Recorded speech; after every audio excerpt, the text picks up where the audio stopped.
Jadi kalau Jadi dia logika timeline itu ya?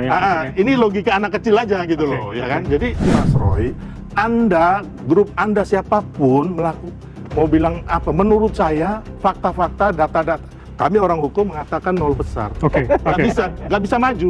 Yang ada ini adalah nanti kita lihat. Makanya saya bilang ini isu pemaksulan dan isu ijazah palsu ini sudah game over. Kalau menurut saya, tinggal telenovela dan drama-drama nanti Mas Roy mereka jadi naik sidik, ya kan? Ada tersangka, ada terdakwa, ada narapidana. Itu drama-drama ini yang akan kita nikmati. Makanya kan, ya kami semua harus turun gunung. Ya kan, kami nggak mau bangsa kita diadu domba, negara ini hancur gara-gara isu-isu yang menurut kami ini nol besar, bohong besar, nggak didasari oleh fakta-fakta dan data-data hukumnya, konstitusi kita. Makanya kami akan melawan terus ini, nggak mungkin mundur. Tahan. Nanti saya akan tanya perlawanannya akan seperti apa, Mas Roy. Jadi dianggap agenda besar, nol besar, bohong besar, ada agenda. Begitu Sylvester bilang bohong besar langsung ke Mas Roy. Loh kan Mas Roy ada di soal ijazah palsu, kemudian pemakzulan, Mas Roy juga ada di forum itu. Gimana Mas Roy? Yang pertama saya jangan suruh jawab yang soal apa namanya tadi skoci ya. Meskipun saya dulu bagian dari Partai Demokrat, ya, tetapi saya tidak akan mengkhianati partai saya. Saya bukan pengkhianat yang keluar dari partai terus jelek-jelekan partai. Itu bukan tipe saya. Saya tetap menghormati Partai Demokrat, tapi izin biar nanti teman-teman Demokrat yang akan jawab. Yang kedua, kalau soal bohong besar itu lucu. Ada yang lebih bohong sebenarnya, yang suka jadi narasumber itu, ya, yang katanya dia penasehat itu ya. Dia lebih bohong lagi dia mengatakan saya dan Dr. Ismon itu bohong, tapi sebenarnya dia yang bohong.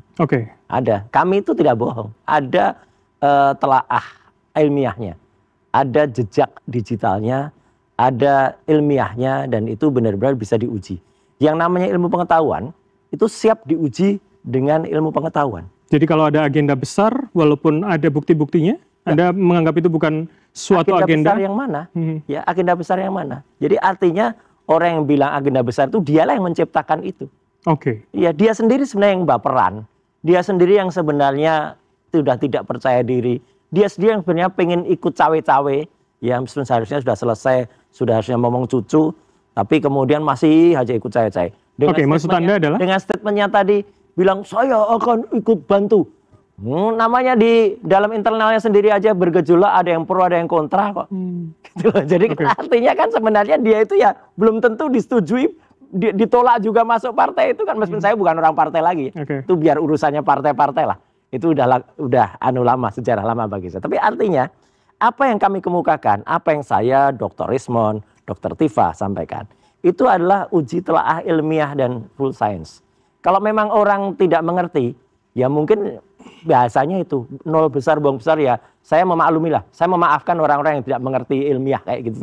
Ya, saya maafkan saja. Tapi sebenarnya intinya adalah dia tidak memahami, tapi jangan kemudian ketidakfahaman seseorang itu kemudian diterapkan ke orang lain. Tingkat pengetahuan dia yang segini, jangan kemudian diterapkan orang lain juga harus segini. Tidak memahami ya, kuncinya menurut Anda di situ ya. Dan kemudian tidak mengerti, tapi saya senyum saja. Contohnya apa? Statement ilmiah, statement ilmu pengetahuan, langsung dibahas dengan hukum. Itu kan nggak ilmiah ya ilmiah, gitu loh. Kalau nanti hukum ya hukum. Kalau kemudian itu dikatakan, kalau memang konsisten hukum, Mas Bram, ya nanti pembuktiannya juga secara hukum. Misalnya apa? Katanya kepolisian memastikan itu asli. Bukan kepolisian bisa memastikan. Yang memastikan itu adalah pengadilan. Yang itu akan menyelesaikan itu adalah pengadilan. Tapi bukan pengadilan di tingkat yang sekarang berjalan. Pun hari ini ada gelar perkara khusus menurut Anda? Ya, itu harus diminta. Gelar perkara khusus pun sekarang, siang tadi saya ke Polda Metro Jaya untuk membersamai teman-teman meminta gelar perkara khusus di level Polda Metro. Karena Polda Metro ini melakukan pengulangan terhadap kesalahan di Bareskrim.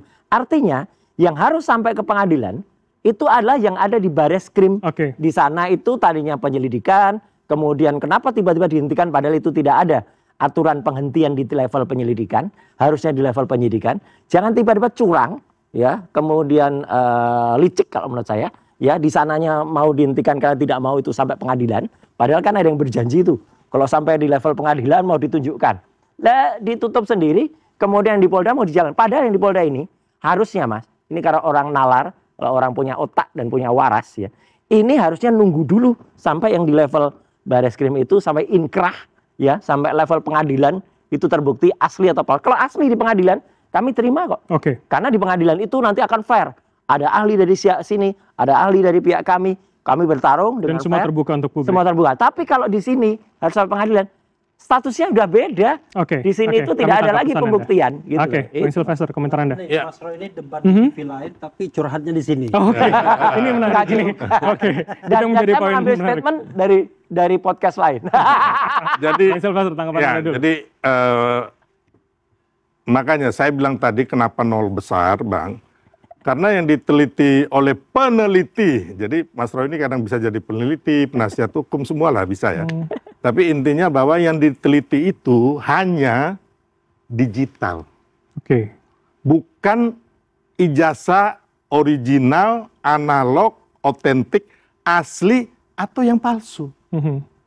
Jadi selama ini yang mereka teliti ini hanya digital, Mas. Tidak melihat langsung maksud Anda. Ijazah Pak Jokowi. Bukan ijazah yang original, yang palsu atau yang original. Terus yang kedua, ada yang lucu lagi.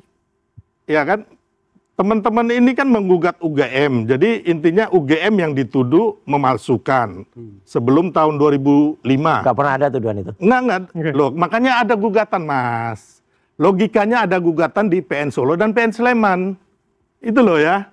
Ini Turut clear nih. terbuka. Ini fakta hukumnya ada, Mas. Enggak, turut Anda nggak bisa terbuka. bantah, ya. Bukan nggak Bentar. bisa bantah. Saya Orang jawab, hukum saya aja nggak ngomong bisa dulu, mengerti baru kok.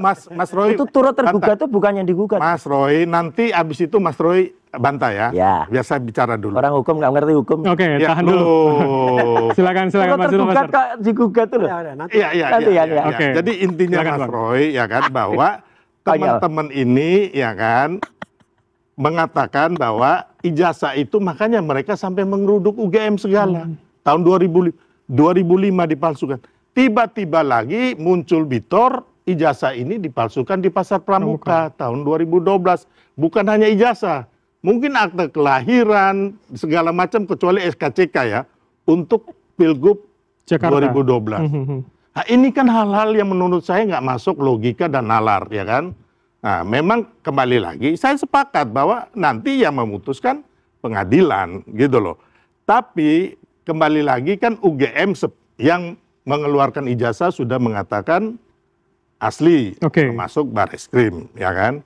Kalau saya hanya melihatnya itu, kenapa? Saya bukan peneliti seperti Mas Roy, Mhm. ya kan? Jadi kalau Jadi dia sangat paham logika juga, timeline itu ya yang maksudnya. ini logika anak kecil aja gitu Oke, loh, ya oke. kan? Jadi ya kalau menurut saya, makanya sampai saat ini Mas Roy, grup Anda siapapun mau bilang apa? Menurut saya fakta-fakta, data-data, kami orang hukum mengatakan nol besar. Oke, Nggak bisa maju. Oke, kami tangkap pesan Nggak Anda. akan bisa maju. Termasuk pengadilan itu sudah berapa kali itu NO, ya kan?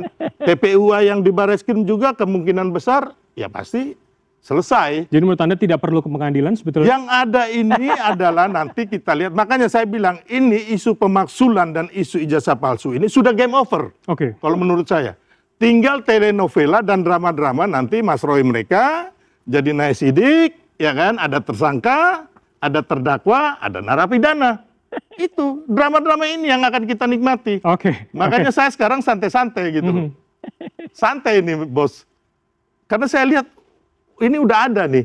Bukan saya ahli nujum gitu loh. Tapi perkiraan Anda seperti Ya. itu ya, bahwa itu. Mas Roy, tanggapan Anda? Ya, saya aja bukan orang hukum, ngerti kalau yang di Solo itu tergugat pertamanya siapa. Ya, bukan UGM. UGM itu turut tergugat. Mhm. Dari baca itu aja orang hukum nggak ngerti itu katanya. Ya, Oke. itu aja udah lucu, ketawa betul saya.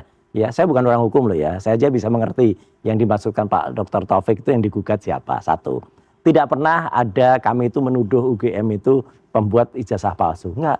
Kami justru kasihan kepada UGM ya, yang kemudian menjadi turut terlibat di sini, turut kemudian mengakui sebuah ijazah yang sebenarnya bukan milik dia gitu. Oke, Itu oke. aja. Dan kami itu pulang ke kampus tanggal 15 April itu, Mas. Jadi itu kampus saya. Saya menempuh pendidikan S1, S2 di UGM. Asli. Itu kampus kami. Dan kami itu dalam rangka keprihatinan kami Oke. dengan kampus itu. Jadi poin Anda? Poin saya adalah salah kalau sekarang ada orang mengatakan bahwa kami itu meneliti yang salah. Oke. Kalau memang benar apa yang diteliti ada, hadirkan di atas meja. Mhm. Ya, hadirkan baik itu bahkan ketika gelar perkara khusus kemarin. Kalau itu ada ijazah aslinya, hadirkan. Gitu loh. Begitu dihadirkan, kami pun siap dengan pembanding ijazah asli UGM juga. Ya, pada Di tahun yang sama, keluaran tahun yang sama, keluaran yang sama, fakultas yang sama, angkatan yang sama, atau tahunnya keluaran yang sama. Dan itu akan nampak nanti perbedaannya. Ya, bahwa yang di sini ada embossnya, ada watermarknya, ada. Yang ada di sini tidak, gitu loh. Kenapa saya bilang tidak? Karena apa yang tampil selama ini tidak. Dan kalau maaf, kalau boleh saya sebut, kenapa saya sebut kader PSI juga? Karena ada orang dari kader PSI namanya Dian Sandi. Itu yang mengupload itu sebelum ini nggak pernah ada di antara kami itu yang berani menganalisis itu karena tidak ada yang memastikan itu asli. Seorang kader PSI namanya Dian Sandi pada tanggal 1 April memastikan ini ijazah asli.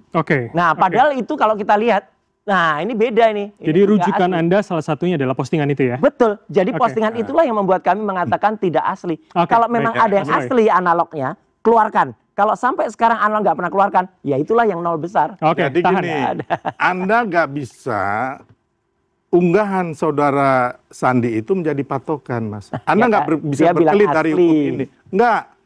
Ijazah asli itu sudah diselidiki oleh Bareskrim, bukan Anda. Anda juga nggak punya legal standing. Ada. Nggak ada. Ada. Sebagai apa legal standing Anda? Nggak ada, Mas Roy. Kami minta kampus. Kampus UGM. Kita mau lihat aja, TPU aja legal standingnya itu tanda tanya. Gitu loh, makanya kandas. Apalagi Anda nggak punya legal standing sama sekali. Anda juga nggak bisa meneliti itu secara hukum. Gitu loh. Anda bukan peneliti yang salah besar. Apa namanya? Orang ada undang-undang kayak gini nih. Loh apa? Udah berkali-kali ijazah palsu ini ditolak, Mas Roy. Apa? Dengar dulu. Ngerti nggak undang-undang Makanya Anda ini masuk penjara. Udahlah, gue ngomong. Anda merasa nggak ngerti. Tahan dulu, tahan. Saya kasih waktu Bang Refli. Udah nggak ampun Anda ini. Tahan dulu, Pak. Bang Refli, silakan. Ngaco ini orang ngaco. Disuruh tanya saya. Ini orang paling ngaco seluruh dunia. Ya kalau memang